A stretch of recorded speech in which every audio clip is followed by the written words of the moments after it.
Do we have quorum, Madam Coordinator? Yes, we do. Okay, well, good morning, everyone, and thank you for joining us today. Welcome to the Auditor General Hiring Panel meeting, which will be conducted by virtual means through Zoom, while we continue to practice physical distancing to keep everyone safe. And just as a reminder to keep your microphones muted until I call on you to speak. At any point, if you wish to speak, you should use the raised hand Zoom function, which you will find in the Zoom controls at the bottom of your Zoom window near the audio controls. And the committee coordinator and I will be watching for these cues, and the usual 5-minute speaking limit will apply. We do not have any public delegations signed up. However, members of the public are also welcome to provide written comments, which will be circulated to all members. So I'll remind you that this meeting is being live streamed and will be archived to YouTube. It will enable your, if you enable your camera, you will appear to meeting participants and on the YouTube stream. So before I proceed, I'll do a quick roll call of all members. Conseiller Cloutier. Here. Councillor Deroux. Here, Mr. Mayor. Councillor Dudas. I'm here. Councillor Luloff. Je suis présent. And Councillor Meehan. I'm here, thanks. Great. Any declarations of interest? Est-ce qu'il y a des déclarations d'intérêt? Other than the fact that I'm very interested in this committee, no declarations of interest. Good to hear. Confirmation of minutes, August 13th, 2020, carried. So we're here as the Auditor General Hiring Panel in accordance with Council's direction and the statutory officer requirement, appointment and contract administration policy and procedures, with the important task of interviewing the candidates for the position of Auditor General and ultimately becoming a successful candidate to Council.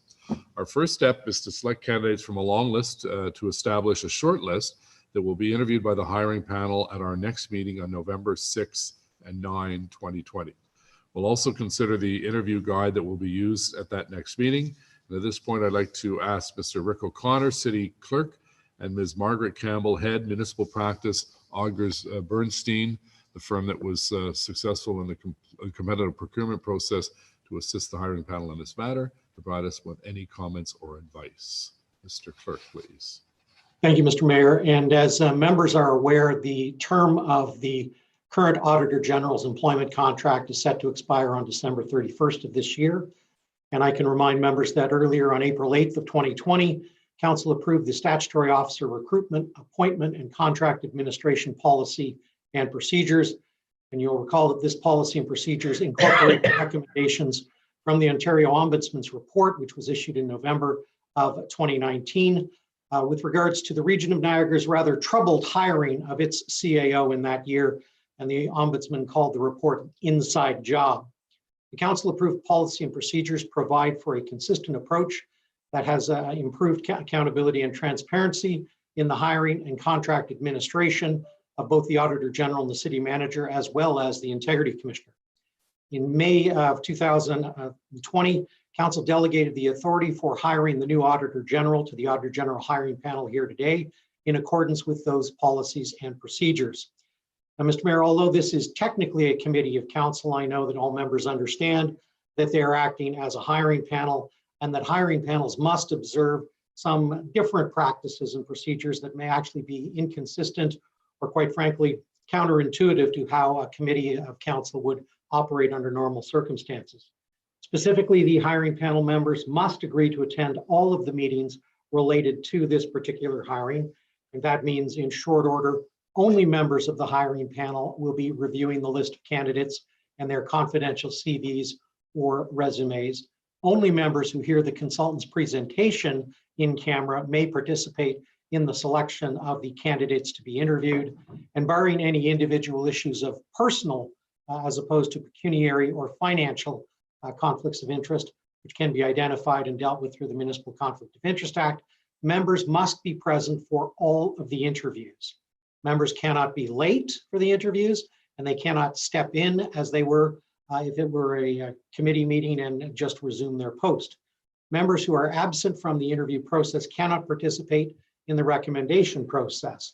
In other words, Mr. Mayor, if you're a member of the hiring panel and you're not able to fully commit to adjusting your schedule over the next several weeks to accommodate the interview and selection process, I would recommend that you not participate in the closed session and, quite frankly, for the remainder of the hiring process. Now, Mr. Mayor, members will all remember that they cannot participate for the process. Even if they can't, they're going to be bound by their signed confidentiality agreement. And it's not only the confidentiality aspects of it, but it's also the principles of fairness, impartiality, and objectivity, which were enshrined in the policy and the procedures, but also in the Ombudsman's report on the region of Niagara. So I'll just go through those briefly, Mr. Mayor, mostly for the viewing public, because I know the members of the panel know this. Confidentiality, first and foremost, is critical for a closed meeting in any sort of session like this. And the procedure bylaw, section 42(1)D, actually specifies as follows: no member shall, where a matter has been discussed in camera and where the matter remains confidential, disclose the content of the matter or the substance of the deliberations of the in-camera meeting. Mr. Mayor, we go from there onto the Code of Conduct for Members of Council, which has an entire section on confidential information. And it states, by way of their office, members of council acquire confidential information from a variety of different sources, including confidential personal information related to constituents who have contacted their office. Confidential information includes anything in their possession received in confidence by the city, and that the city is either prohibited from disclosing or is required to refuse to disclose under the Municipal Freedom of Information and Protection of Privacy Act, also known as MFIPA to those of us who work with it on a daily basis. Members of council shall not use that information that is obtained in his or her capacity as a member and that is not available to the public to further seek the member's private interests or improperly to further or seek to further another person's private interests. Mr. Mayor, we go from your code of conduct to the mandatory confidentiality agreement that everyone signed in anticipation of this process. And we also speak then to the policy and procedures passed by council this past spring, including the following comments. The confidentiality provisions of the policy and procedures include all city staff and members of council involved in the recruitment process are required to hold in strict confidence all confidential information concerning matters dealt with by council, the hiring panel, and or the interview panel. City staff must abide by the confidentiality agreements, the provisions of MFIPA, the employee code of conduct, and all applicable contract provisions relating to confidential and or personal information. Members of council are also subject to MFIPA as well as the code of conduct for themselves relating to confidentiality. Mr. Mayor, just finishing up with regards to the principles of fairness, impartiality, and objectivity. These were three key ingredients for the Ontario Ombudsman in his report last November called Inside Job, and they are set out in our policy and procedures as follows. There shall be no acts of favoritism, bias, undue influence, or discrimination in the statutory officer recruitment process. Individuals participating in the recruitment and appointment process shall not attempt to influence the hiring of an applicant in a manner that is inconsistent with this policy. Participants shall not engage in any behavior that provides an unfair advantage to a candidate during the statutory officer recruitment process. This includes assisting any candidate by providing inside information, including interview questions and possible answers, presentation materials, information about other candidates, and or any other information gathered in meetings, conversations, emails, or any form of communication and discussion. In summary, Mr. Mayor, both members of the hiring panel and staff who are participating are guided by the following. Number one, the statutory officer recruitment, appointment, and contract administration policy and procedures. Number two, the city's procedure bylaw. Number three, the Municipal Freedom of Information and Protection of Privacy Act. Number four, the Council Code of Conduct, as well as the Employee Code of Conduct. And number five, Mr. Mayor, the confidentiality agreements that we have all executed. Now, with respect to the maintaining of confidentiality and security of the virtual closed meeting, this means that members must be alone when they join the in-camera session and from a location where no other individual can overhear or see the closed session. Members are requested to use their video as they are now for the duration of the in-camera session, if possible. Obviously, there might be some technical challenges to assist my staff in identifying those people who are participating in the closed session. Members are requested to please remain in the Teams meeting for the duration of the in-camera session. And if you must leave, as we do in council meetings, we would ask that you please advise the mayor and or committee coordinator verbally, and please do so again when you rejoin the meeting.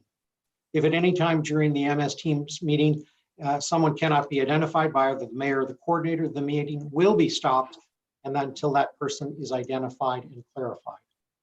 Following Mr. Mayor, the motion to rise and report, there will be a short recess to allow members to leave the Teams closed meeting and to rejoin the open Zoom meeting and allow my staff to restart the live stream before proceeding with the remainder of the agenda in open session.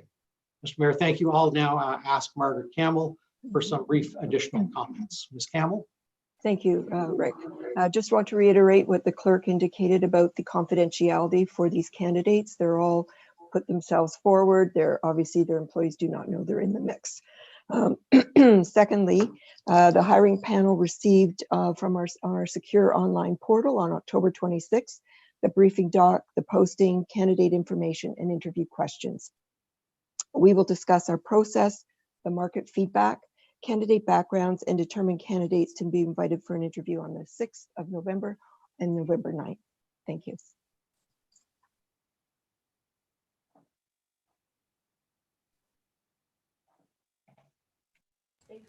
Oh, there we go. Okay. Thank you very much, Ms. Campbell and Mr. Clerk. And based on the advice provided by the city clerk and Ms. Campbell, I'm ruling as follows, that only the Auditor General Hiring Panel members may attend the in-camera portion of this meeting, and that only members of the Auditor General Hiring Panel who attend the in-camera portion of the meeting may view the documents related to the hiring process. So we'll now call on Vice Chair Cloutier to move this meeting into closed session, please. Sorry, Mr. Mayor.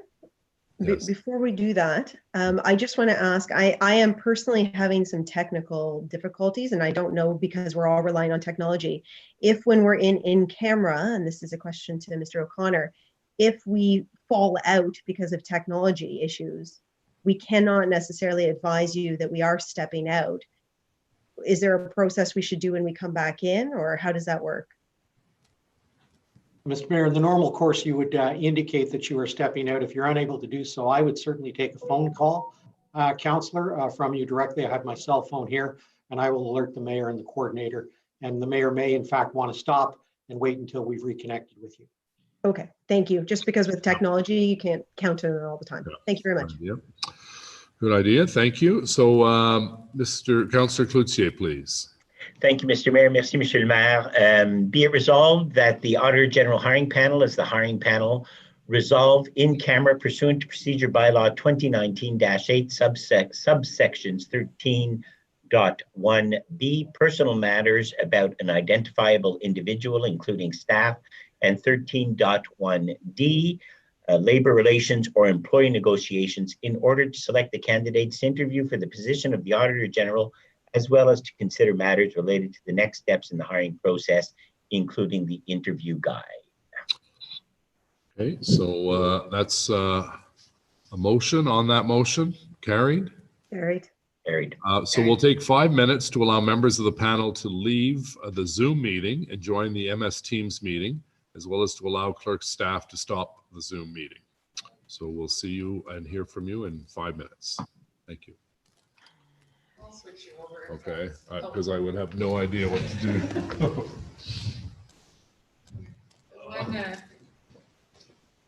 They might make a small joke. I